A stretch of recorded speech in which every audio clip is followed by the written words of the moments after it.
Queridos amigos, chamo a sua atenção de volta à Palavra de Deus, para o Evangelho de Mateus nesta tarde, no capítulo de número 8, Mateus capítulo 8, nós leremos o versículo de número 28 deste registro de Mateus. Mateus capítulo de número 8, estas palavras do versículo de número 28. E tendo, isto é, Jesus e os seus discípulos, chegado ao outro lado, à província dos Gergesenos, saíram-lhe ao encontro 2 endemoninhados, vindos dos sepulcros. Tão ferozes eram que ninguém podia passar por aquele caminho. Bem, o nosso título nesta tarde é sobre o poder de Cristo sobre Satanás e o seu reino. Bem, se você é uma pessoa que nos acompanha talvez pela primeira vez, nós temos seguido através do Evangelho do Senhor Jesus Cristo em Mateus nesses últimos meses. E nós temos seguido de uma maneira expositiva, isto é, trazendo o registro aqui do Espírito na Palavra de Deus, versículo por versículo, de uma maneira consecutiva, através desses capítulos, destes versículos do Evangelho de Mateus. E nós chegamos hoje nesta parte final do capítulo 8, em que Mateus narra um dos mais gráficos e poderosos dos milagres do Senhor Jesus Cristo, do início do seu ministério. Um milagre tremendo, um milagre poderoso, que demonstra, na verdade, a graça irresistível de Deus na salvação de pessoas através do Senhor Jesus Cristo. Esse é o ensino aqui. É isso que está contido nesta verdade, por isso cremos o Espírito registrou este acontecimento, este milagre tão tremendo do Senhor Jesus Cristo nestas páginas. Bem, esse capítulo de número 8 de Mateus é um capítulo notável. Há uma narrativa de acontecimentos aqui que se desdobra em uma sequência muito especial, uma sequência cronológica de eventos que estão concatenados, se desdobram de uma maneira simultânea. Observe o desenvolvimento desta narrativa, na verdade, ela tem início lá no capítulo 4, no versículo 1, nós lemos o seguinte: E Jesus, vendo a multidão, subiu a um monte, e assentando-se, aproximaram-se dele os seus discípulos. Ele sobe, vendo a multidão, ele sobe a um monte. E o que nós temos aqui, você se recorda, é o início do glorioso, do grandioso Sermão do Monte. É aqui que tem início esta narrativa. O Senhor, vendo a multidão de pessoas que o seguia, depois daquele milagre que ele realizou, ele sobe a uma penha no monte, assenta-se, os seus discípulos se aproximam, e ele começa a falar para eles, e a multidão está se aproximando lentamente. E na sequência nós lemos no capítulo 8, no versículo 1, que tendo concluído o seu discurso, ele agora desce, descendo ele do monte, seguiu uma grande multidão, a mesma multidão que o ouviu no seu sermão do monte. E no versículo de número 16, você observa que como está concatenada, se desdobra a narrativa. Nós lemos no versículo de número 16 do capítulo 8, que chegada a tarde trouxeram-lhe muitos endemoninhados, e ele com a sua palavra expulsou deles os espíritos e curou todos os que estavam enfermos. Aqui está a sequência dos eventos, e no versículo 18, e Jesus vendo em torno de si uma grande multidão, não a mesma multidão do Sermão do Monte, mas uma outra multidão, ordenou que passassem ele e os seus discípulos para o outro lado do lago da Galileia. E no versículo de número 23, nós lemos que entrando ele e os seus discípulos no barco, seus discípulos, os demais, o seguiram em outros barcos também. E nós chegamos então, nesta relação, nesta narrativa, a este versículo de número 28, na sequência do argumento e na sequência do desdobramento cronológico aqui de Mateus, que tendo chegado ao outro lado do lago, isto é, a província dos Gergesenos, saíram-lhe ao encontro 2 endemoninhados. Bem, você percebe a narrativa. O que o apóstolo do Senhor Jesus Cristo, Mateus, está fazendo aqui é reunir um número de milagres, um número de ações do Senhor Jesus Cristo que ensinam algo sobre a sua divindade, que ensinam algo a respeito da sua mensagem, a respeito do reino de Deus. Nós vemos aqui o poder do Senhor Jesus Cristo sobre a enfermidade, curando aquele homem paralítico, curando o servo daquele centurião. Nós vemos na sequência o poder do Senhor Jesus Cristo sobre os elementos da natureza, o vento, o mar, a sua própria criação, conforme ele apazigua as ondas e o vento e guarda em segurança os seus discípulos. E nós vemos agora aqui nesta sequência da narrativa o poder do Senhor Jesus Cristo sobre Satanás, sobre os seus demônios, a glória do Senhor, a divindade do Salvador. E é aqui em que nos encontramos, meus queridos amigos. Bem, a parte final, antes dessa próxima narrativa, o incidente, o acontecimento final registrado por Mateus, aqui está no versículo de número 27. Observe comigo, versículo de número 27.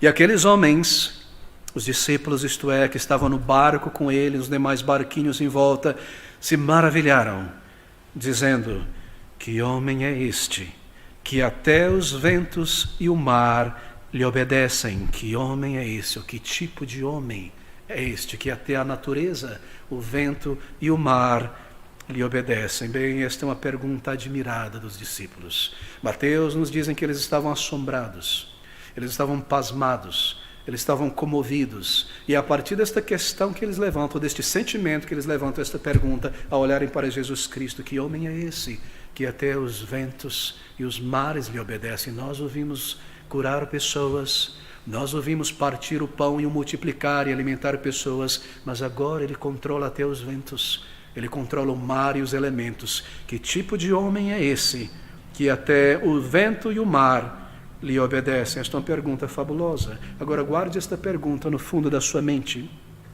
esta pergunta dos discípulos. Guarde esta pergunta atrás da sua mente por um instante, porque Mateus irá registrar na sequência, a partir do versículo 28, a resposta a esta indagação dos discípulos. Ele irá responder esta profunda, estonteante indagação dos discípulos: quem é este homem? Quem é este homem que até o vento e os elementos obedecem? Bem, nós lemos então no versículo de número 28, eu devo seguir rápido por esta narrativa nesta tarde, há muita coisa aqui, queridos. Que tendo Jesus chegado ao outro lado, a província dos Gergesenos, tendo Jesus chegado ao outro lado, bem ao outro lado, isto é, ao outro lado do lago da Galileia, chamado às vezes de Mar da Galileia por aqueles que viviam naquela região. Lucas, ele diz lago, ele é mais preciso nesse sentido, não era ele um judeu, mas ele atravessou o lago. Nós vemos na narrativa anterior o incidente, o milagre sobre o mar, ou melhor, sobre as águas e o vento. Ele estava cruzando, você se recorda no capítulo de número 18, que ele desceu do monte. No versículo 18, Jesus, vendo em torno de si uma grande multidão, ordenou que passassem para o outro lado. Então, tendo chegado ao outro lado, à província dos Gergesenos, bem ao outro lado da Galileia, a província dos Gergesenos, eles viviam, estas pessoas, na região de Gerasa. Se você pensar sobre o lago da Galileia, um formato oval, como uma harpa da antiguidade, da Kinereth, Lago da Galileia, a região norte onde deságua, o Rio Jordão. Do lado ocidental está Cafarnaum, Tiberíades e outras vilas. Do lado oriental, no leste, está Betsaida, e no sul, descendo do lago, nós temos então esta região dos Gergesenos ou dos Gadarenos, como menciona Lucas e como menciona Mateus. Essa é a localização geográfica, um pouco ao sul de Betsaida. Era uma região montanhosa, porque nós lemos sobre um despenhadeiro, de fato é. Talvez você já viu fotos daquele lugar. Há uma planície junto ao lago, e esta planície começa a subir, formando uma pequena montanha, e há um despenhadeiro. E é naquela região que estava a região, província ou localidade dos Gergesenos. A principal cidade daquela região era Gerasa. Na verdade, Lucas nos diz que haviam 10 cidades, Decápolis. E é utilizado o termo grego porque eram cidades gentilizadas, romanizadas. A cultura greco-romana se estabelecera ali. De fato, era uma colônia. Você se recorda que Jerusalém, ou melhor que Israel, estava sob o Império Romano. E o helenismo, que é o desenvolvimento, o desdobramento da cultura greco-romana, tinha se espalhado por todo o território sob os romanos. E aquelas 10 cidades foram plantadas ali para promover a cultura greco-romana. Decápolis, 10 cidades. E o que havia ali era uma mistura de judeus e gentios. Era uma região paganizada, uma região gentilizada. E Gerasa, daí Genezarenos, ou melhor, Gezenos, era a principal cidade daquelas 10. Por isso as pessoas eram referidas como Gergesenos. Lucas menciona os Gadarenos, que era uma outra província também. Mas não há contradição entre Mateus e os demais evangelistas. É que haviam essas duas cidades principais. Mas a cidade mais próxima era muito provavelmente Gerasa, uma vez que Gadara estava a mais ou menos 3 horas de distância a pé da beira do lago da Galileia. Nós lemos que o incidente, o acontecimento, toma lugar junto à margem daquele lado, assim muito provavelmente mais próximo de Gerasa. Bem, o versículo de número 28, e tendo chegado ao outro lado, a província dos Gergesenos. O dia de milagres, o dia de grande demonstração do poder do Senhor Jesus Cristo, Salvador, ainda não tinha terminado. A cura e a libertação desses 2 homens demonizados, ela acontece aqui pouco antes do amanhecer. Talvez você tenha percebido isso em tua leitura, porque nós lemos no versículo de número 16 do capítulo 8 ainda, que chegada a tarde do dia, isto é, provavelmente por volta das 5 da tarde, 6 da tarde, quando o dia começava a escurecer, para os judeus, 6 da tarde, quando o sol se põe, é o momento que o dia inicia, porque eles contavam o dia a partir das 6 até as 6 do outro dia. Nós contamos a partir da meia-noite, não é? Por causa da influência romana medieval em nosso calendário. Mas nós lemos aqui que ao entardecer trouxeram-lhe muitos endemoniados, e ele com sua palavra expulsou deles os espíritos e curou todos os que estavam enfermos. E a tarde chega, o sol se põe, e no versículo de número 18, nós lemos que Jesus, vendo em torno de si uma grande multidão, ordenou que passassem para o outro lado. Isso é tarde. A noite já chegara, porque ele expulsara demônios, curara a pessoa. Algum tempo se desdobrou, desde o momento do versículo 16 por versículo 18. E assim eles entram no barco à noite, nós não sabemos exatamente em que momento, 10, 11 horas da noite, meia-noite, um determinado momento, para cruzar aquele lago. E nós lemos também a partir do versículo 23... sobre o grande milagre do Senhor Jesus, como aqueles discípulos tomados por uma calamidade marítima, assim por dizer, o vento, as ondas, lutam contra aquelas águas, contra aquele vento, até que despertam o Senhor, e algum tempo foi gasto neste período, nós não sabemos quanto tempo, e tendo passado este momento, todos molhados, todos famintos, essa é a figura, a imagem, eles então aportam, versículo de número 28, chegam ao outro lado, a província dos Gergesenos. Aqui está a figura, aqui está a localização. Tendo combatido as ondas, o Senhor manifestado o seu poder, todos ensopados, todos extremamente cansados, eles chegam àquela beira daquele monte, um precipício. Não é uma praia, não é alguma inclinação, um aclive que vai gradativamente até lá em cima, é algo íngreme. É uma pequena distância entre a borda e o lago da Galileia. Nós não sabemos de quantos metros, mas é neste lugar, junto à borda, talvez ali dos penhadeiros, eles precisavam subir aquilo, talvez com pés e mãos, em um pequeno trieiro, junto às rochas. Naquele lugar que esses endemoniados veem o Senhor Jesus Cristo ali com seus discípulos, subindo aquele barranco em direção, talvez a Gerasa, talvez a Gadara. O Senhor sabia o que ele estava fazendo. Não havia nada por acidente no ministério de Cristo. Ele agia e trabalhava e operava dentro de um plano, dentro de uma agenda, dentro de um tempo determinado. E ele sabia o que ele iria fazer naquela cidade. Ele iria lhe levar o evangelho da graça redentora a Decápolis, aquela região, aquelas 10 cidades. E nós vemos então que o Senhor Jesus Cristo está ali. E nós lemos também no versículo 28, então, tendo estabelecido este cenário, que tendo chegado ao outro lado, à beira, à província dos Gergesenos, saíram-lhe ao encontro 2 endemoniados vindos dos sepulcros. 2 endemoniados. Bem, Marcos e Lucas, em seus evangelhos, mencionam apenas um. Mas aqui Mateus mencionam 2.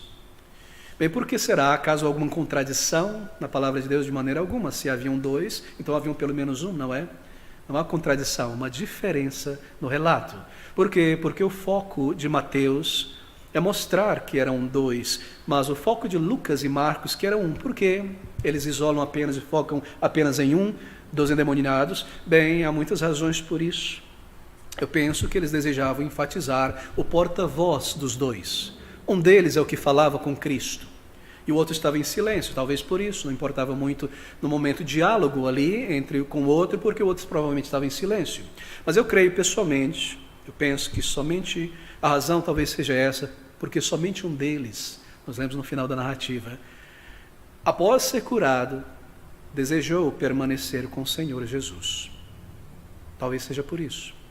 Ou porque talvez as pessoas daquela região o conhecessem antes de ser possesso por um demônio. Talvez fosse um homem rico, um homem bem conhecido, e assim ficaria no registro para décadas e séculos após, naquela região, que aquele homem que eles conheciam fora assim liberto. Talvez por isso seja o foco de Lucas e Mateus apenas em um deles e não em dois, mas Mateus menciona aqui dois. E nós lemos então que saíram-lhe ao encontro dois endemoniados, e saíram-lhe ao encontro. Bem, a presença divina de Cristo naturalmente os atrai poderosamente. Eles estavam por ali, ele estava subindo o barranco, o Senhor Jesus e os seus discípulos, e aqueles endemoniados estavam por perto, e a própria presença divina atrai aqueles homens àquela presença. A propósito, nós não sabemos se eram dois homens. Alguns comentaristas têm mencionado um casal, um homem e uma mulher, mas o foco de Marcos e Lucas é sobre um homem. Mas eu penso que talvez tenham sido dois homens, de fato. O fato é que nós sabemos que eram duas pessoas possessas aqui, que saíram ao encontro do Senhor Jesus Cristo. Eles são atraídos pela divindade de Cristo. Lucas nos diz, lá em Lucas capítulo 8, versículo de número 28, que conforme eles chegam, ou pelo menos um deles, se aproximam de Jesus, eles se prostram, eles dobram o joelho em um ato de deferência a Cristo. Lucas 8, 28, estas palavras. E quando viu a Jesus, prostrou-se diante dele, clamando e dizendo com grande voz: que tenho eu contigo, Jesus, Filho do Deus Altíssimo. Ele se prostra. Há uma informação a mais aqui em Lucas para nós. É um ato não exatamente de adoração, a postura é adoração, genuflexo na presença do Senhor, como faziam os semitas diante de autoridades, mas não creio que é um ato de adoração total aqui. E nós veremos isto. Vindo dos sepulcros, tendo chegado ao outro lado, a província dos Gergesenos, saíram-lhe ao encontro dois endemoniados, vindo dos sepulcros. Bem, em sua mente, não imagine estes sepulcros como um tipo de cemitério moderno que nós temos hoje. Não é um campo de muitos túmulos, um do lado do outro, com lápides, uma pequena cruz ou algum símbolo, o que quer que seja. Não era esse tipo de sepulcro ou cemitério, na verdade. Era um cemitério judeu. Primeiro, não era dentro de uma cidade, era fora, junto ao lago da Galileia. Era um cemitério judeu, e nós sabemos que os judeus não enterravam diretamente na terra, mas sim na rocha, em cavernas. Aqueles que podiam, na verdade, pagar por isso.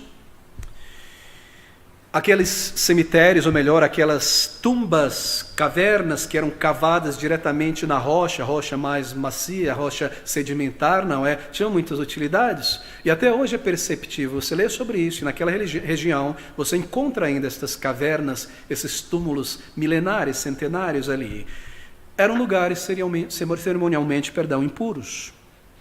Era habitação de lunáticos, era a habitação de pessoas endemoniadas, e era também um lugar de esconderijo de bandidos, dos párias da sociedade. E eles buscavam estes lugares, porque sendo um lugar cerimonialmente impuro, o judeu não poderia tocar em ossos mortos e permanecer puro para entrar na sinagoga ou no templo. Este grupo de pessoas, estes párias da sociedade, esses ladrões, esses endemoniados, procuravam assim este lugar, porque era um lugar de sossego, onde não seriam perturbados, onde poderiam permanecer por algum tempo. E nós cremos também que esses demônios, espíritos, buscavam estas regiões, é claro, para enganar as pessoas da região de Decápolis, que imaginavam que eram pessoas mortas, que tinham sido enterradas ali, que agora perambulavam dia e noite por ali, quando na verdade eram pessoas possessas, gritando, e tanta violência e barulho acontecendo por ali. E assim nós lemos que ninguém, nos diz Mateus, podia passar por aquele caminho. Além da superstição que já existia na mente das pessoas, Satanás opera assim, não é? Ele se aproveita da superstição das pessoas e começa a trabalhar para firmar as crendices e as superstições na mente das pessoas que não conhecem e se afastam da palavra de Deus. Bem, deve ser mantido esse aspecto aqui diante de nós. Esses dois endemoniados, esses dois homens possuídos, este homem e esta mulher, eram pessoas que estavam fora de si. Eram pessoas controladas em sua mente, afeições, em certa medida, por esses dois demônios. Isso deve ser mantido em mente conforme nós lemos esta narrativa. é incapaz, ou melhor, é impossível, de separar aqui neste caso a personalidade, a identidade daquele homem da força do demônio. Era impossível que aquele homem separasse a sua própria personalidade, a sua própria consciência e identidade da influência do demônio. Assim havia neste caso, em todo caso de possessão real, um amalgamento, uma fusão, assim por dizer, entre a vontade, entre a personalidade, entre a identidade do indivíduo e a força e a influência daqueles seres espirituais. Em caso de possessão demoníaca, é isso que nós vemos.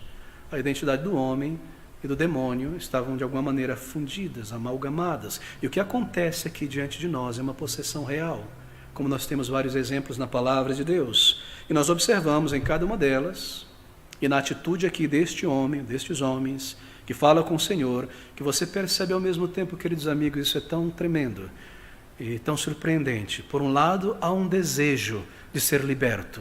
Ele corre em direção ao Senhor. Talvez essa seja a parte humana. E ele fala com o Senhor. Ele se prostra diante de Cristo. Mas ao mesmo tempo há uma palavra aqui de repulsa, que temos nós contigo.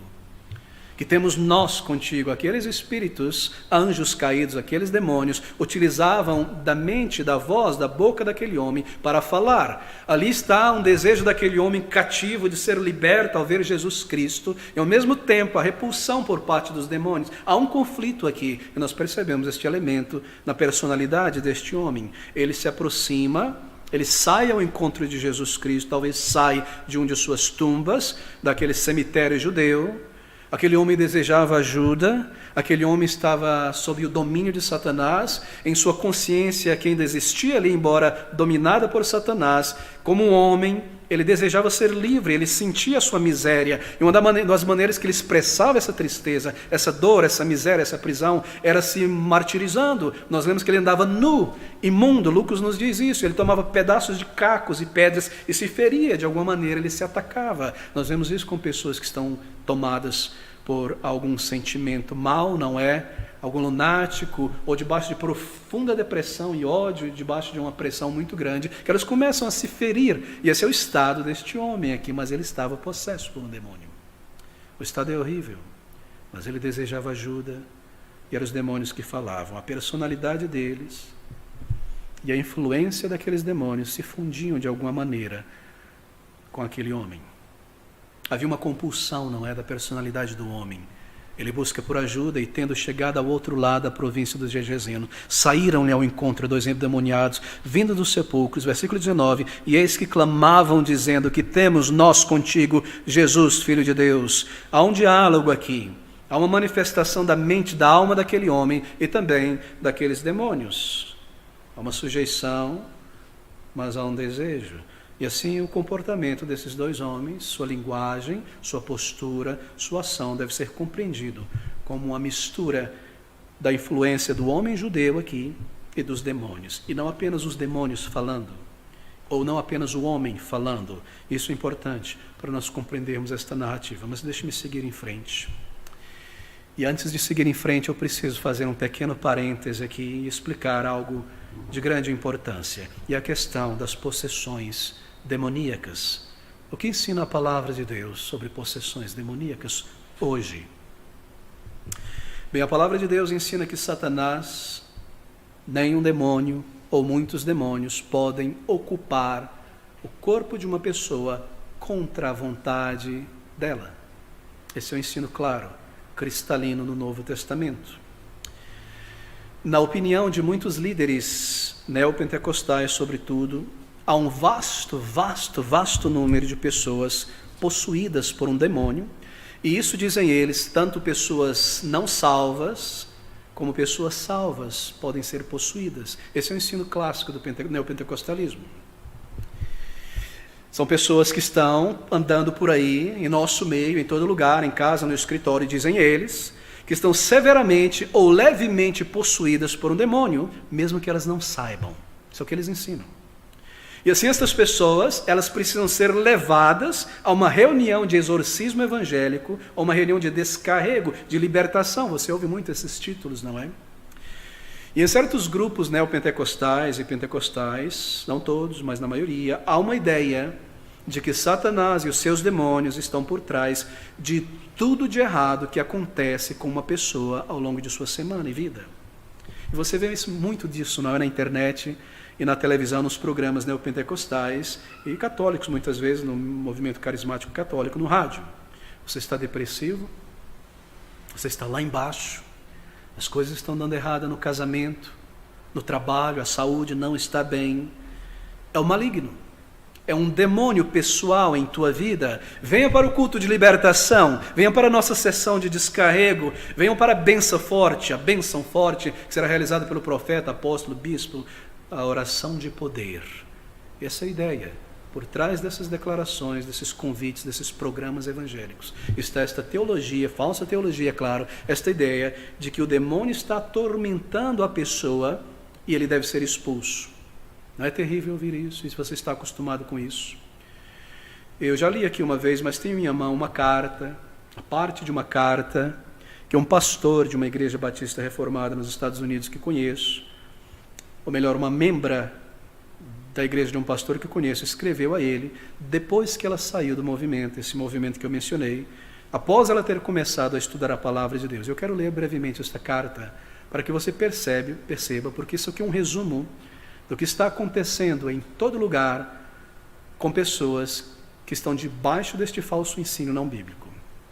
Ela diz o seguinte, abro aspas,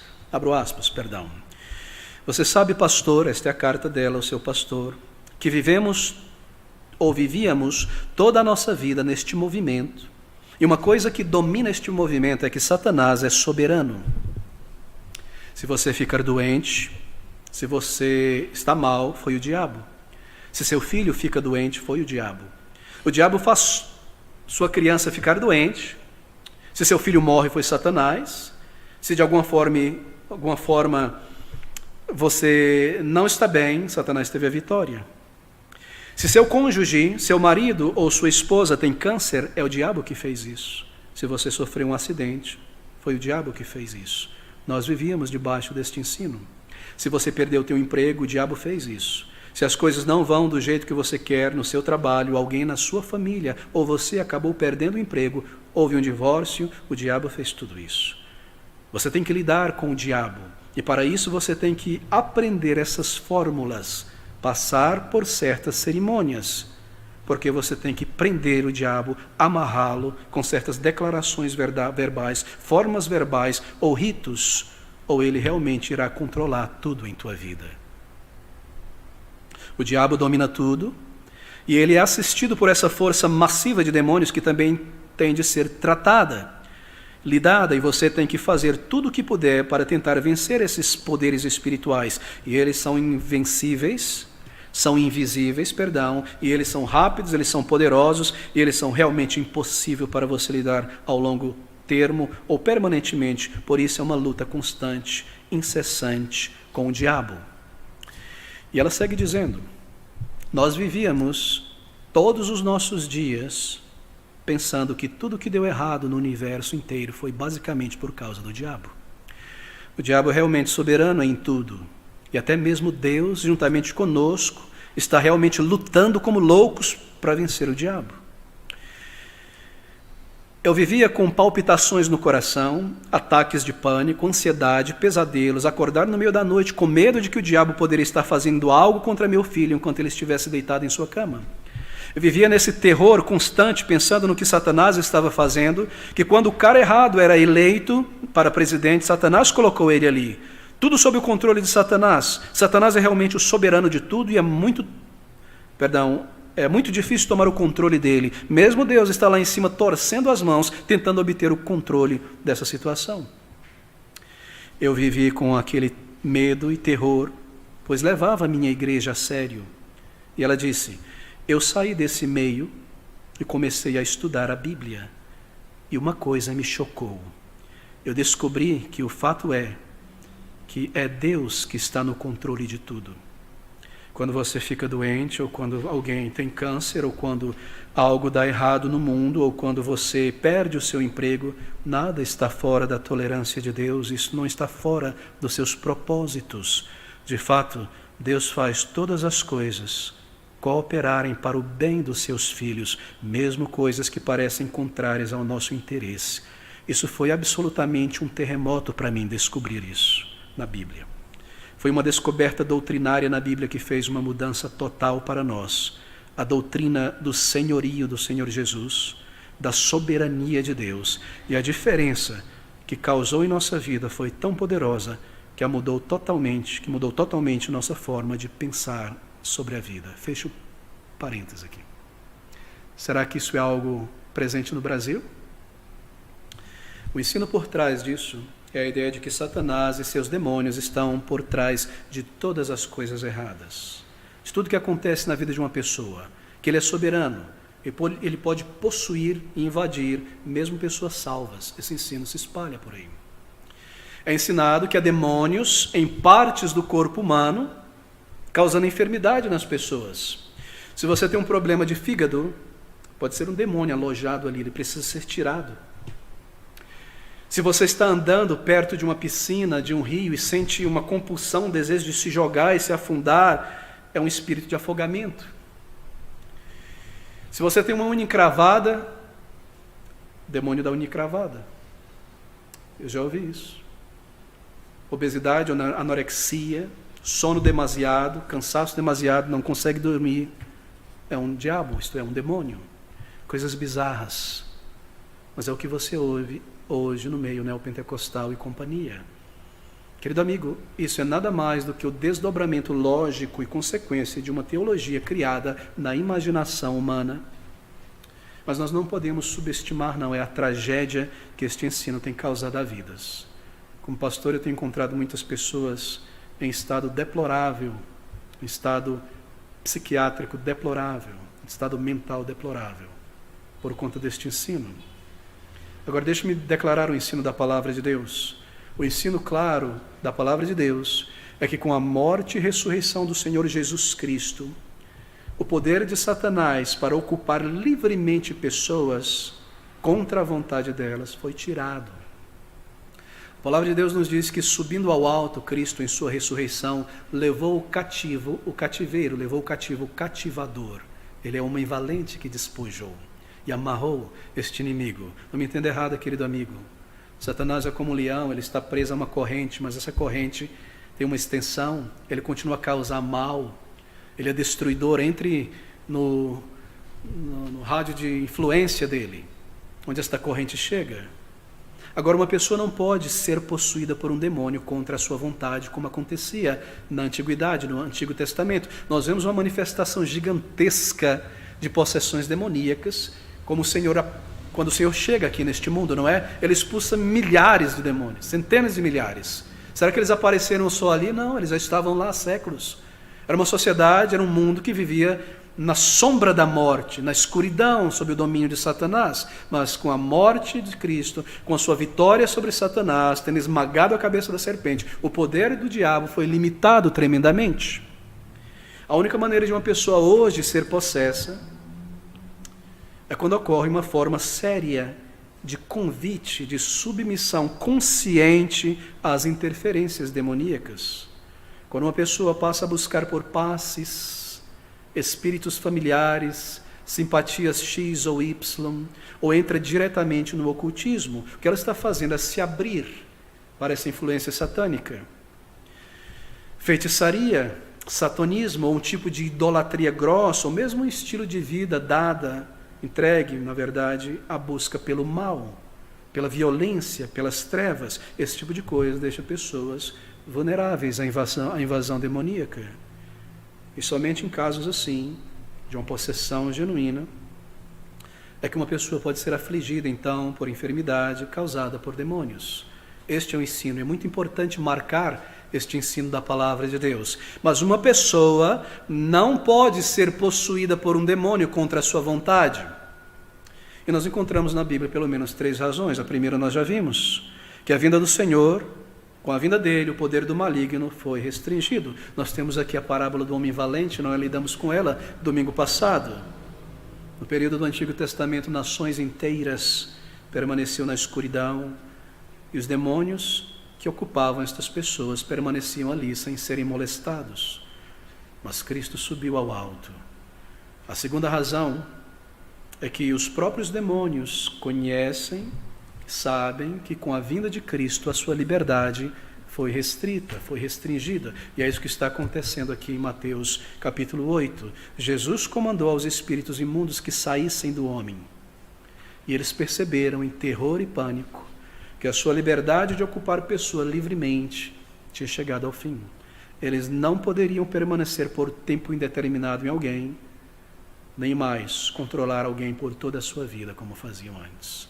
E a terceira razão é que as várias passagens do Novo Testamento sobre tudo no Apocalipse, é claro, listam as atividades de Satanás, do período que vai da vinda de Cristo até a sua segunda, última vinda no final. E nós lemos ali que o objetivo, a ação, o propósito de Satanás é tentar as pessoas ao pecado. Essa é a função, o trabalho maior dos demônios de Satanás. É produzir falsas doutrinas. E quantas falsas doutrinas e ensinos têm surgido ao longo desses 2000 anos? É infiltrar-se na igreja, é perseguir e afligir o povo de Deus, e é espalhar filosofias cristãs, anticristãs em toda parte. Sabe qual é a ironia aqui? É que enquanto líderes cristãos, entre aspas, estão tentando expulsar os demônios do corpo de uma pessoa, o demônio imaginário do fígado de uma pessoa ou de alguém, os verdadeiros demônios estão tendo todo o sucesso de infectar aquela igreja com o mundanismo, com a cobiça, com falso ensino, com falso evangelho, com materialismo, com sensualidade. Ali estão milhares de pessoas diante de um teatro de alguém, um homem ou mulher, tentando expulsar o demônio de uma outra pessoa. E aquele demônio é expulso, e todo um show, um teatro, na verdade aquilo é exorcismo, e não expulsão de demônios, é realizado. E as pessoas jubilam, em glória a Deus, o demônio foi amarrado e foi dominado, quando elas não sabem que elas estão no bolso de Satanás, e ali dentro o evangelho não é pregado muitas vezes. E a busca por bens, a cobiça e mamon é adorado. Eles imaginam que Satanás está amarrado, quando ele na verdade apenas deu o braço a torcer, para manter sobre a ignorância espiritual milhões de pessoas. Queridos amigos, um demônio não pode possuir um crente, uma pessoa salva, isto é, uma pessoa regenerada, uma pessoa transformada, nem oprimi-lo por dentro. É absolutamente impossível que um demônio possa possuir e controlar uma pessoa já salva. Essa é uma das maiores perversidades pagãs do movimento que nós vemos em toda parte hoje. Eu não estou afirmando aqui, é claro, que alguém que frequente igreja não possa ser possuído, mas que uma pessoa convertida não será. O verdadeiro convertido não será, por quê? Porque na conversão nós recebemos o Espírito Santo de Deus. Ele vive agora permanentemente dentro do crente, e ele jamais o deixará. Em 1 Coríntios 6, 19, nós lemos essas palavras: ou não sabeis que o vosso corpo é o templo do Espírito Santo que habita em vós, proveniente de Deus, e que não sois de vós mesmos? Ele nunca nos deixará. E assim, porque maior é aquele que está em nós, o Espírito Santo, na conversão, do que aquele que está no mundo, Satanás. Então ele não pode possuir um crente, nem influenciá-lo por dentro. O que ele faz é colocar suas tentações diante dos olhos de pessoas salvas. Nós temos a promessa do Senhor Jesus Cristo em João 14, versículo 16, não é a promessa tão tremenda, tão maravilhosa, que ele nunca perderia os seus. O demônio não pode entrar em um lugar onde Deus habita. Cristo e o diabo não podem estar debaixo do mesmo teto, da mesma vida. Um tem que sair, e porque maior é o que está em nós do que o que está no mundo, assim o crente nunca será possesso. Que tristeza, não é, amigos? Eu preciso fechar esse parêntese. Que engodo quando crentes fogem de suas responsabilidades pelo seu próprio pecado e culpam um demônio que o obrigou a pecar. E você vê isso hoje, não é? Supostos cristãos descontando suas traições, sua imoralidade, sua desonestidade, sua ira, um temperamento mau em demônios, dizendo que demônios os levaram a agir assim, o diabo levou a agir desta maneira. Quanto conforto, quanta paz se perde, quanta consolação é roubada de salvos genuínos por estes líderes que insistem que crentes podem ser possuídos por um demônio. As promessas protetoras do Senhor Jesus Cristo, meus irmãos, elas são pisadas, lançadas fora pela teoria neopentecostal de que demônios do abismo podem agora entrar no corpo, na mente de uma pessoa salva, não importando o fato de que agora elas são templos do Espírito Santo. Marque isso, marque isso. Mas a derrota de Satanás é tão real que ele não possui nenhuma autoridade ou poder sobre um salvo por Jesus. Em Cristo Jesus nós estamos seguros. Essa é a promessa, essa é a palavra do Senhor por João, em 1 João capítulo 5, versículo 18. Sabemos que todo aquele que é nascido de Deus não peca ou não vive na prática do pecado, mas o que de Deus é gerado, conserva-se a si mesmo, e o maligno não lhe toca, isto é, não pode o arrebatar da mão do Senhor. Bem, eu devo fechar este parênteses, um parêntese longo, mas é uma questão que está na mente de muitas pessoas. É uma questão que é ensinada, um ponto que é ensinado e enganado muitas e muitas pessoas neste meio onde o exorcismo é praticado. Eu não tenho tempo para lidar com a diferença entre a maneira como o Senhor e os apóstolos expulsavam estes demônios, marcando o seu poder, sua messianidade, sua apostolidade, e a maneira como os contemporâneos da cristandade exorcizam demônios. Você nunca encontrará um apóstolo Cristo exorcizando demônios, com palavras mágicas, com frases, com fórmulas verbais, entrevistando o diabo e fazendo um show. Não, nós não encontramos isso na palavra de Deus. O que mostra a falsidade, o teatro destas coisas, a grande ganância desses homens por aí, como Satanás tem operado. Mas, queridos, volte-se comigo para o nosso texto mais uma vez, em Mateus capítulo de número 8. Porque no versículo de número 29 nós lemos então o seguinte, Mateus 8, 29, e eis que clamaram dizendo, deixa-me voltar ao 28, e tendo chegado ao outro lado, à província dos Gergesenos, saíram-lhe ao encontro 2 endemoniados, vindos dos sepulcros, tão ferozes eram que ninguém podia passar por aquele caminho. E eis que clamaram dizendo, que temos nós contigo, Jesus, Filho de Deus, que temos nós contigo. Bem, como sempre os demônios sabem quem é Jesus. Como sempre Satanás sabe quem é o Salvador. E a presença do Senhor ali forçou aqueles seres, aqueles demônios a confessarem a Cristo Jesus e declararem em sua divindade, Jesus, Filho de Deus. Em Lucas e Marcos nós lemos que eles declararam Jesus, Filho do Deus Altíssimo. É importante lembrar que essa linguagem de deferência não é apenas dos demônios, lembre-se disso, mas do homem também. Há um amalgamento aqui.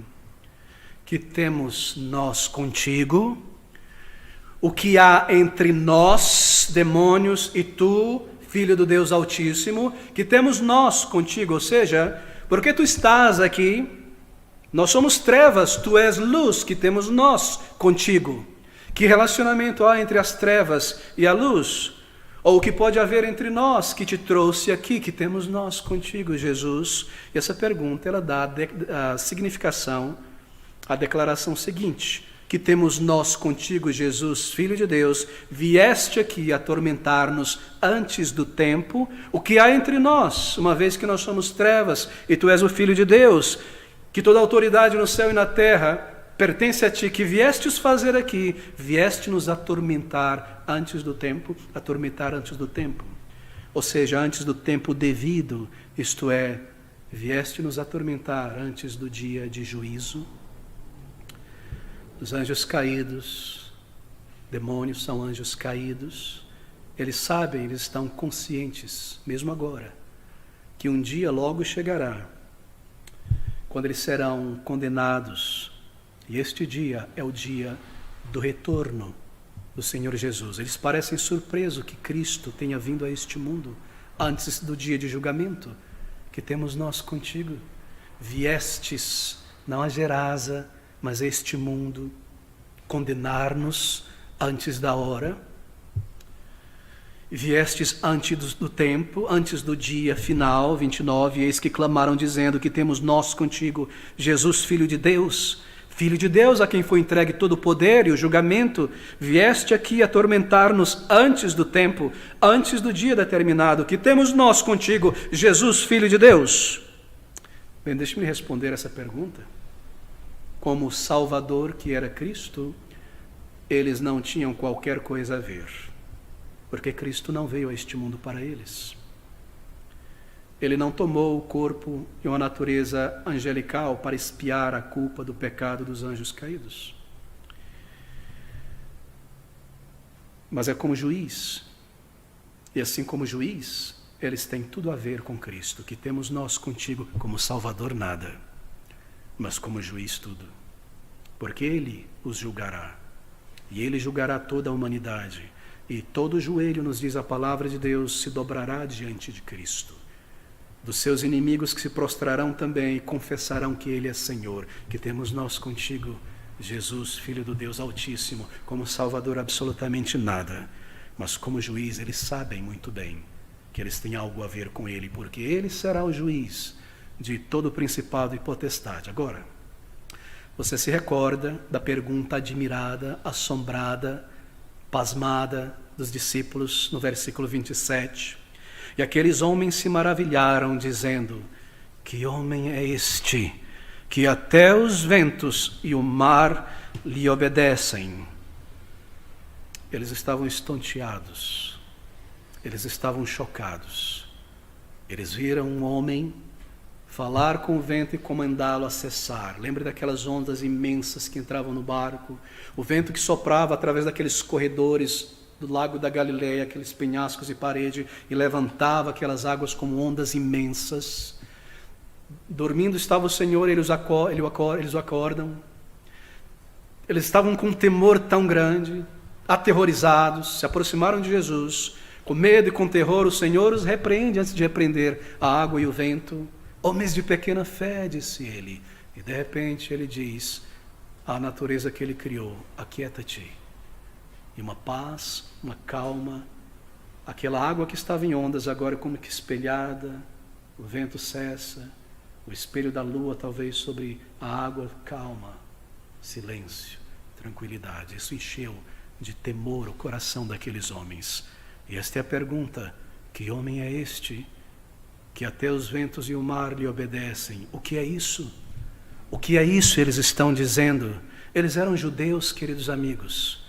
Eles haviam crescido e cantado salmos. A cada manhã um novo sacrifício era oferecido no templo e um salmo era lido. E eles cresceram adorando ao Senhor e cantando os salmos. O que é isso? Perguntam eles.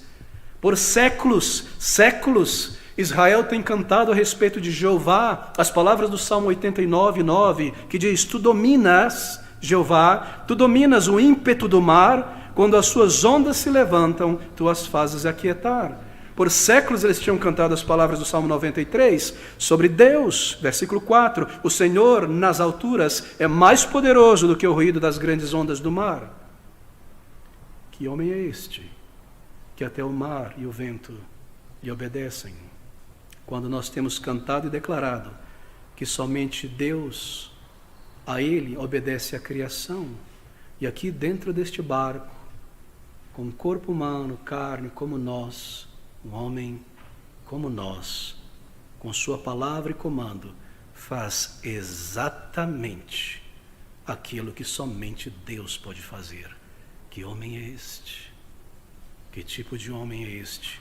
E a resposta a esta pergunta, que ficou pulsando na consciência e no coração daqueles discípulos, pasme você, a resposta a esta pergunta veio da boca dos anjos caídos. Que temos nós contigo? Quem é Ele? Jesus, o Filho do Deus Altíssimo. Quem é este homem?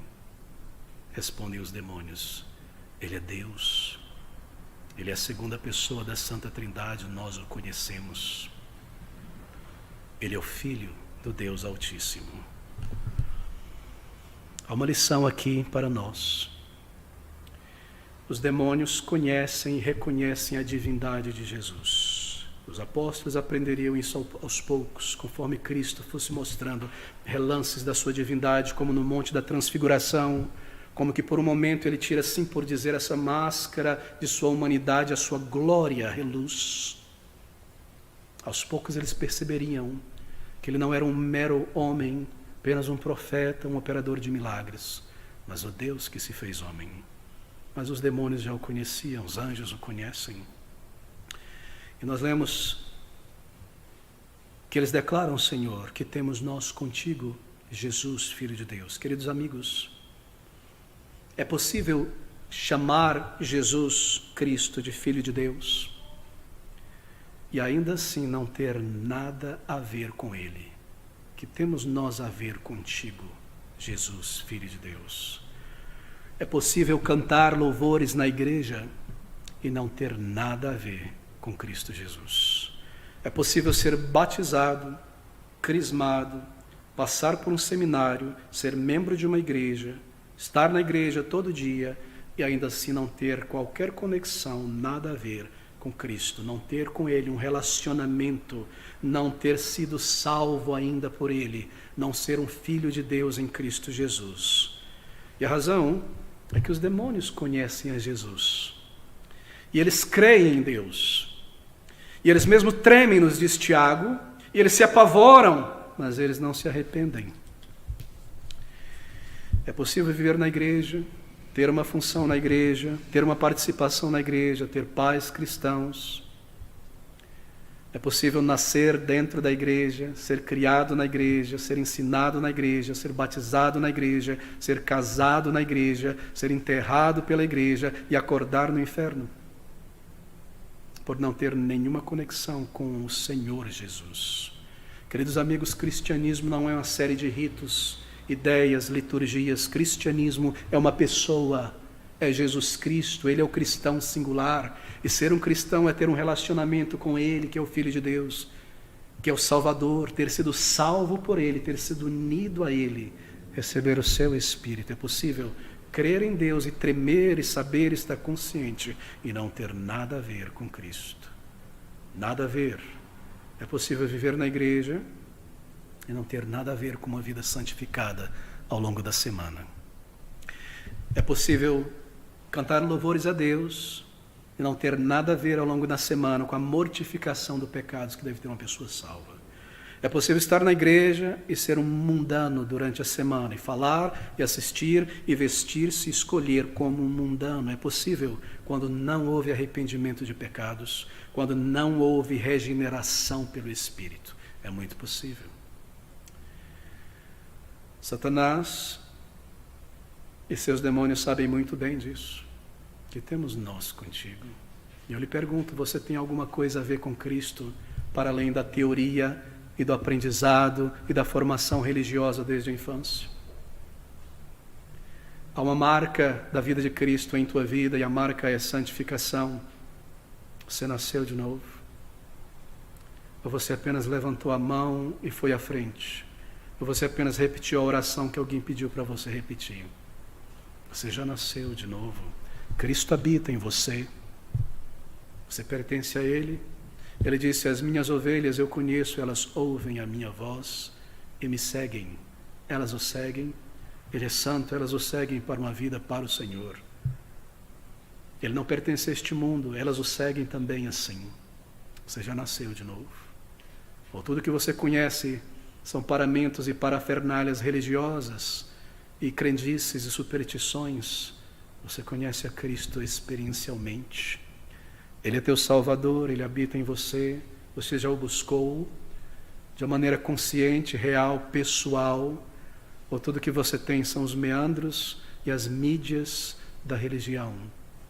Querido amigo, sabe o que é religião? A palavra que nós temos em português, religião, vem da palavra latina religare. Ligar novamente, isso é religião. Será que tudo que você possui é uma religião evangélica, católica, espírita, espiritualista, sincretista, budista? Religião não pode lhe salvar, não pode me salvar. Religião é o ser humano tentando se ligar novamente a Deus, religare. E tudo o que ele pode fazer é construir suas torres de Babel, suas pontes pela religião, pelo mantra, pelo exercício, e há centenas de milhares de pontes, ou melhor, escadarias. Tudo começou em Babel, tentando chegar a Deus de uma maneira física. Isso é religião, e o resultado é Deus espalhando e desbaratando a humanidade ali. E o resultado é que esta ponte, esta escada, ela se quebra, ela não pode chegar ao céu. Isso é religião. Ritos, métodos, liturgias, toque nisso, age assim, fala assim. A mensagem da palavra de Deus não é religião. A mensagem da palavra de Deus é salvação. E salvação é verdadeira religião. Salvação é Deus vindo a este mundo, tomando um corpo e a natureza humana e descendo para morrer no lugar de pecadores, para viver uma vida perfeita e alcançar os méritos diante de Deus, sem pecados, para representar pessoas como nós. A mensagem da Bíblia não é religião, é salvação. É Deus descendo a pocilga deste mundo para libertar pessoas dominadas por Satanás e um coração mau. Você já nasceu de novo?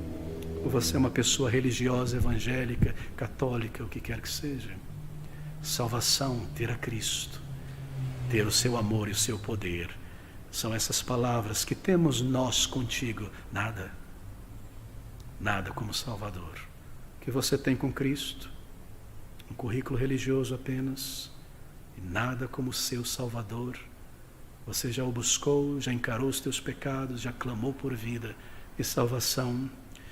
Bem, deixe-me seguir em frente. Satanás e seus demônios não estão ainda em seu lugar de condenação, mas eles serão lançados para ali. Este é o significado desta pergunta. Do versículo 29, viestes aqui atormentar-nos antes do tempo. Marcos e Lucas dizem, vieste aqui para nos lançar no abismo. E abismo não é o lago da Galileia, abismo é o inferno. Eles sabiam muito bem que um tempo chegaria.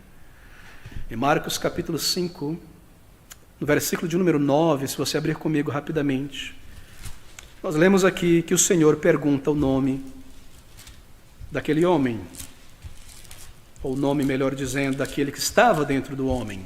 E a pergunta é essa, Marcos capítulo 5, versículo de número 9, perguntou-lhe, qual é o teu nome? E ele lhe respondeu, dizendo, Legião é o meu nome, porque somos muitos. É muito interessante. Ele está no singular, isso quer dizer que um espírito porta-voz falava pelos demais.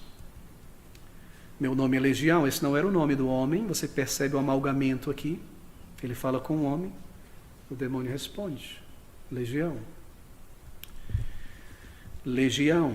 Bem, nós sabemos que o termo legião é um termo militar, não é um termo romano. Legionário. Uma legião era um agrupamento do exército romano, muito sofisticado, muito poderoso. O exército romano se dividia em vários grupos. E uma legião designava um número específico de soldados. No início da República Romana, 3.000. No período auge do Império, século I, pelo menos 6.000 soldados, sendo 3.000 a pé e 3.000 em cavalaria. Eram legionários. Era um número específico, um corpo de soldados robusto, armados, fortes, sob um comandante, sob um centurião, que comandava 100, pretoriano da guarda, que às vezes comandava um grupo de 1.000, e o general que comandava todo o grupo, todo o ajuntamento, toda a legião. Por exemplo, pelos resquícios arqueológicos, nós sabemos que foi a 10ª legião romana que invadiu Jerusalém no ano 70, tocou fogo e destruiu Jerusalém, comandada pelo general Tito, que logo se tornou o imperador. Está lá os tabletes LEGX, Legex, Legião 10ª. O império tinha suas legiões de 3 a 6 mil soldados espalhados pelo seu território, na África, em Israel, na Itália, na Grécia, na Macedônia, dominando. Essas legiões eram organizadas. Um grupo de homens robustos, de soldados. Agora, quando eles respondem, legião é o nosso nome, isso não significa necessariamente que haviam 6.000 demônios ali dentro. Mas sim que era um grupo muito forte, organizado e comandado como legionários. Se o Senhor não tivesse perguntado o nome deles, nós não saberíamos que eram muitos, não é? Essa é a razão por que ele pergunta o nome. Ele é Deus. Ele sabia quantos demônios haviam ali.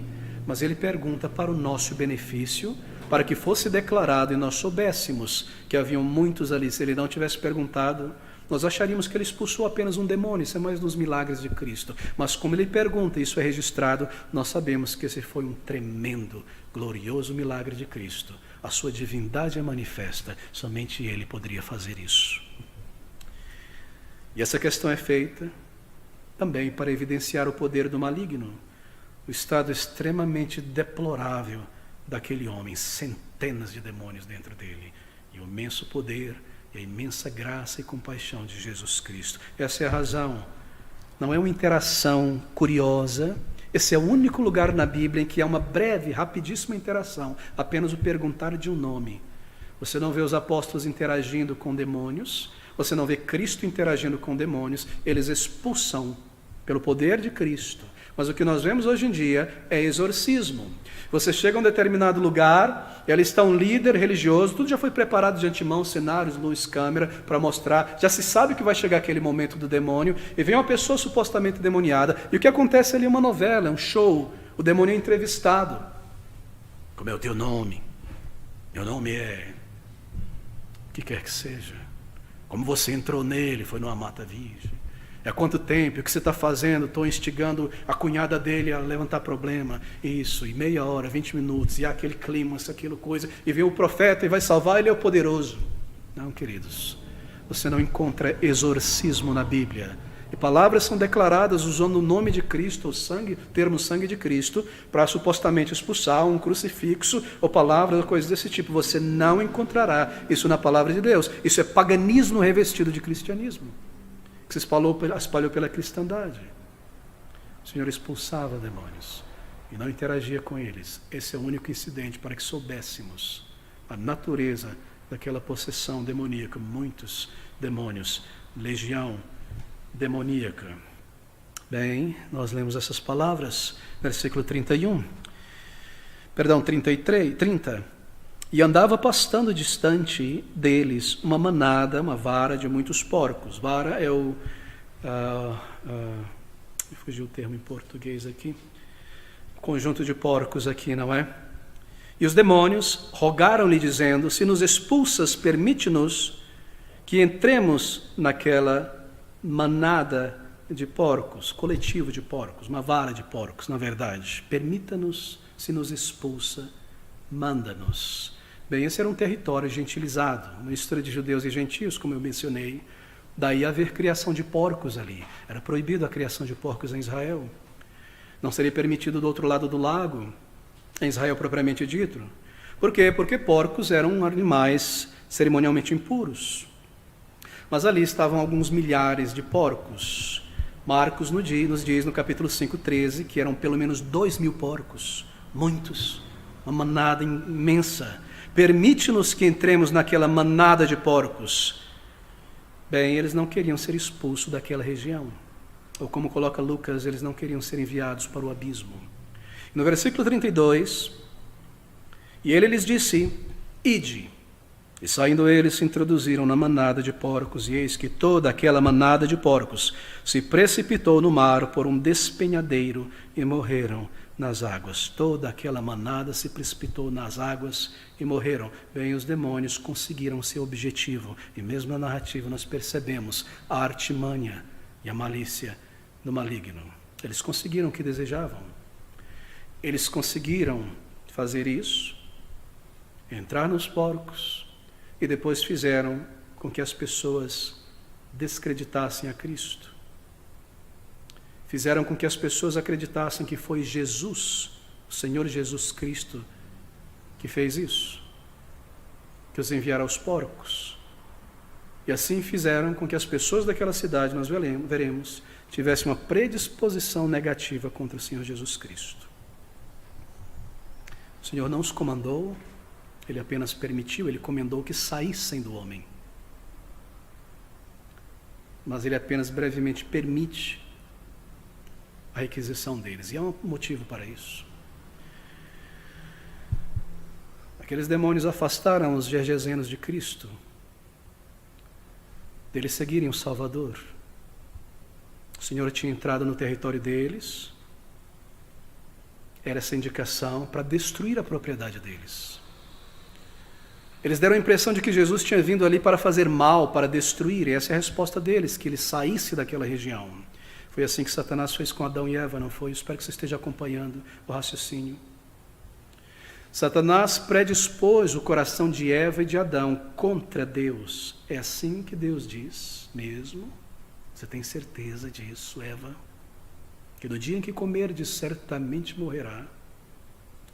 O diabo, ele semeia joio no campo de Deus, ele causa danos à igreja, ele semeia mentira, semeia maldade, ele coloca pessoas contra pessoas numa congregação, ele impede que pessoas visitem uma igreja bíblica para ouvir o evangelho, ele espalha o seu erro.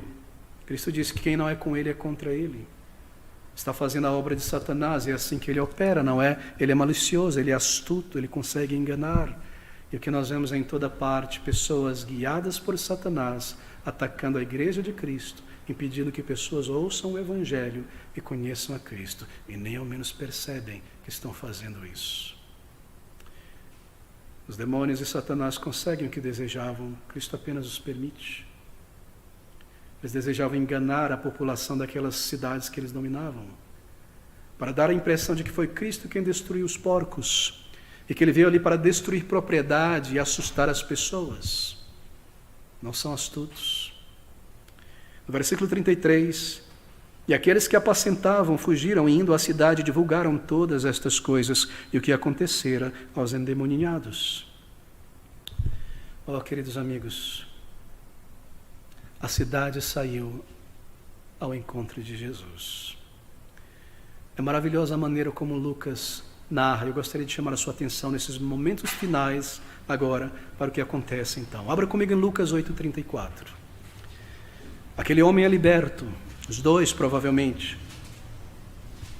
E Lucas, de uma maneira muito detalhada, preciosa, ele coloca nestes termos, Lucas 8, versículo de número 34. E aqueles que os guardavam, vendo o que acontecera, fugiram e foram anunciá-lo na cidade e nos campos. Eles levaram a má notícia. Chegou um homem destruindo a nossa propriedade, um mágico, um feiticeiro, alguém do maligno. Para os gregos, para os romanos, pessoas que realizavam milagres eram mágicos, eram bruxos. Um bruxo chegou, ele acabou com a nossa propriedade, com a carne do porco, com o nosso comércio. Eles foram correndo, e algum tempo irá passar aqui, do momento em que Cristo sara aquele homem, e o tempo que a multidão da cidade volta, não sei, 2, 3, 4 horas. Eles saem por todas as cidades e vilas anunciando isso. Não sabemos quantos eram, e o tempo deles se reunirem e chegar a Jesus, um longo diálogo aconteceu entre Cristo e aquele homem. E nós lemos na sequência essas palavras, então, versículo 35, e saíram a ver o que tinha acontecido e vieram ter com Jesus. Acharam então um homem, marque agora, de quem haviam saído os demônios, vestido. Lucas nos diz que ele estava nu. E em juízo ele estava fora de si, assentado aos pés de Jesus, como um aprendiz, como um discípulo. E temeram, queridos amigos, que transformação. No momento, um homem imundo, sujo, fétido, horrível. Nós lemos em Lucas estas palavras de que este era um homem terrível.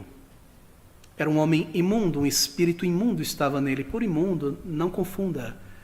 Não era imundo no sentido cerimonial, era imundo no sentido sexual. Que orgias aquele demônio vivendo próximo de porcos, nas cidades, um homem que abandonou a cidade, que homem imoral não era ele antes dessa possessão demoníaca. E como pessoas não foram influenciadas por ele, ao ponto de bani-lo para fora da sociedade, e de alguma maneira nesse contexto ele é possuído, se abre para demônios, fora de si, sangrando, se machucando, violento, perverso, gritando à noite, correndo para todo lugar, apavorando as pessoas, se alimentando de animais e de outras coisas que encontravam, nu, louco, desesperado, por muito tempo, nos diz Lucas. E agora, observe o contraste, não é maravilhoso como Lucas coloca, vestido, talvez os apóstolos provavelmente deram para ele alguma roupa, sentado, e não mais correndo violentamente, em sã consciência, ouvindo o Senhor e conversando com os discípulos. É isso que acontece na salvação. Lobos se tornam homens. Pessoas que são quase demônios se tornam pessoas de novo. O homem mentiroso, a mulher mentirosa é purificada. A pessoa sanguínea, colérica é transformada. A pessoa fraca e covarde é mudada. A pessoa temerosa é transformada. A pessoa vil, gananciosa é mudada em uma outra pessoa. Isso está ilustrado aqui. É feito um filho de Deus. É isso que está sendo ilustrado, queridos amigos. Você já nasceu de novo. Você é uma nova criatura em Jesus Cristo Salvador. Deixe-me concluir aqui. E eis que toda aquela cidade saiu ao encontro de Jesus. E os que tinham visto contaram-lhe também como fora salvo aquele endemoniado. E toda a multidão da terra dos Gadarenos ao redor lhe rogou que se retirasse deles, porque estavam possuídos por grande temor. E entrando ele no barco, voltou. Não é interessante? O Senhor Jesus ouviu a petição deles. Eles provavelmente foram para apedrejar Jesus, para cercá-lo, para prendê-lo, baseado no informe daqueles homens, que alguém, um mágico, um místico, estava destruindo a nossa propriedade. Mas ao verem a Jesus, ao verem aquele homem que eles conheciam, eles foram tomados de temor e não conseguiram expulsá-lo, senão pedir que saísse dali. E o Senhor simplesmente ouve e vai embora imediatamente. Não é horrível, querido amigo? Que temos nós contigo? É isso que eles estão dizendo sobre o poder e a influência de Satanás. Que temos nós contigo, aparta-te de nós, aparta-te de nós. Oh, meu amigo, meu querido, se você diz isso em teu coração ao Senhor Jesus Cristo hoje, e você se afasta dele continuamente, o que você está fazendo é isso: aparta-te de mim. Eu não quero a tua lei, a tua santidade, a tua vida, eu quero os meus pecados. Se esse é o teu caso e você terminar os teus dias aqui desta maneira, você terá que ouvir do Senhor Jesus: apartai-vos de mim, malditos, para o fogo eterno preparado antes da fundação do mundo, para Satanás e os seus anjos, onde eles não desejam agora ir, o abismo. Guarde estas coisas em teu coração. No versículo 34 de Mateus, que corrobora com a narrativa de Lucas, nós lemos essa palavra do capítulo 8, versículo de número 34. E eis que toda aquela cidade saiu ao encontro de Jesus, e vendo, rogaram-lhe que se retirasse dos seus termos. Rogaram-lhe. A vinda de Jesus ali lhe causou prejuízo, é isso que eles pensavam. Essas pessoas eram pessoas extremamente endurecidas, sem afeição natural, você percebe? Sem coração. Elas não se regozijaram com os que se regozijam. Eles conheciam aquele homem que há muito estava naquela condição. Eles não louvaram a Cristo por ter realizado um milagre tão poderoso na cultura e sociedade deles. Eles não louvaram a Cristo pela misericórdia que ele teve daquele homem, por ter resgatado 2 homens ou um casal de tamanha desgraça. Eles não trouxeram seus enfermos e endemoniados para que Cristo os sarasse e os libertasse. Eles não pediram a Jesus que os salvasse, que os perdoasse de seus pecados. Eles somente conseguiam pensar em uma coisa: em seus porcos. Não é só uma figura da humanidade, o Salvador que veio ao mundo. E tudo que nos importa é a pocilga do pecado. Eram pessoas endurecidas. Às vezes, eu tenho encontrado pessoas que me dizem abertamente que preferem os seus piores pecados do que buscar o Senhor Jesus, o Salvador, e receber a mensagem de Cristo e o perdão. Mesmo que sejam pecados que trarão tamanho de sabor à vida delas, e remorso, e perda, e tristeza, elas preferem os porcos. Mas como Marcos e Lucas nos informam, isso é maravilhoso, a misericórdia do Senhor triunfou sobre a crueldade e cegueira daquele povo. Porque nós lemos lá, mais uma vez, finalizando em Lucas 8:38, estas palavras. Lucas 8:38. E aquele homem de quem haviam saído os demônios rogou-lhe que o deixasse estar com ele, Mas Jesus o despediu, dizendo: torna para a tua casa e conta quão grandes coisas te fez Deus. E ele foi apregoando todas as cidades, por toda a cidade, quão grandes coisas Jesus tinha feito. Não é maravilhoso? Marcos nos diz que Jesus disse: vai e informa os teus amigos, teus amigos. Quem era amigo deste homem? Senão pessoas exatamente como ele, que provavelmente antes da possessão viviam uma vida extremamente imoral. Vai e informa primeiro aos teus amigos, companheiros, para que eles ouçam sobre a libertação que há em Cristo. Aos da tua casa, e nos é dito que ele vai por todas as cidades de Decápolis. A misericórdia de Cristo triunfou, sabe por quê, queridos? Porque aquela nação, aquele povo diz: aparta-te de nós, deixa os nossos caminhos, saia de perto de nós. Satanás conseguiu virar a mente daquelas pessoas contra o Salvador. Mas a misericórdia de Cristo triunfa. Vai, e ele envia um missionário àquela terra. Ele envia um missionário a Decápolis. Logo o Senhor Jesus Cristo, em pouco tempo, seria traído, preso, humilhado, desprezado e seria crucificado, cumprindo toda a obra na cruz. O Espírito de Deus desceria no dia de Pentecoste, inaugurando formalmente a igreja. Os discípulos se espalhariam pela Judeia, tudo aquilo que envolvia Judeia, inclusive Decápolis, Samaria, os confins da terra, toda aquela região de Judá por diante. Aqueles crentes chegariam a Decápolis, chegariam a Gerasa, chegariam a Gadara. E eles pregariam nas ruas e pessoas seriam convertidas, eles se reuniriam e aquele homem, muito provavelmente, ouvia o evangelho ali.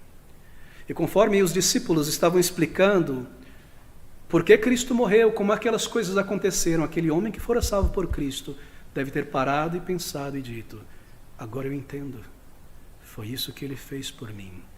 Ele ainda não tinha sido crucificado, ele me perdoou, ele me salvou. E agora eu entendo o que ele fez.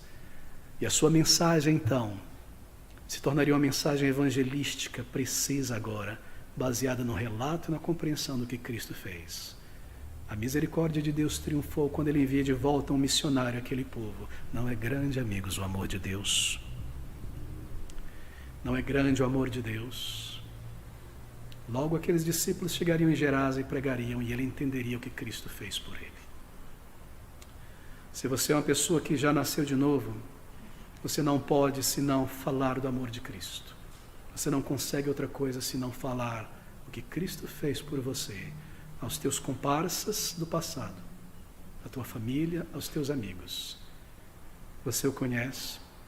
Há esta vida de Deus em tua alma que te leva a ir e a urgir e a estar com outras pessoas que creiam no Salvador, que sejam salvos antes que seja tarde. Nós vimos o poder do Senhor sobre o maligno, a sua divindade manifesta. Nós observamos a nossa segurança em Cristo. Nada pode nos arrancar da mão do Salvador, tendo sido salvos. E nós vimos a nossa nova vida que uma pessoa recebe no Salvador. Tudo isso ilustrado neste milagre tão poderoso, tão gráfico, há tanta coisa aqui ainda. Mas eu já está cheio, os irmãos, com o tempo. Deixe-me concluir aqui. O amor de Deus, a misericórdia de Deus. Nós estamos próximo do fim.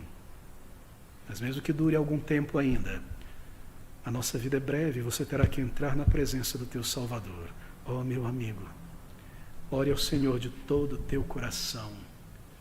Traga a Ele todo o teu pecado, diga, confessa a Ele, peça que Ele te liberte, que Ele te salve, que Ele te transforme. O Filho de Deus, que se fez homem, para que os filhos dos homens pudessem serem feitos filhos de Deus.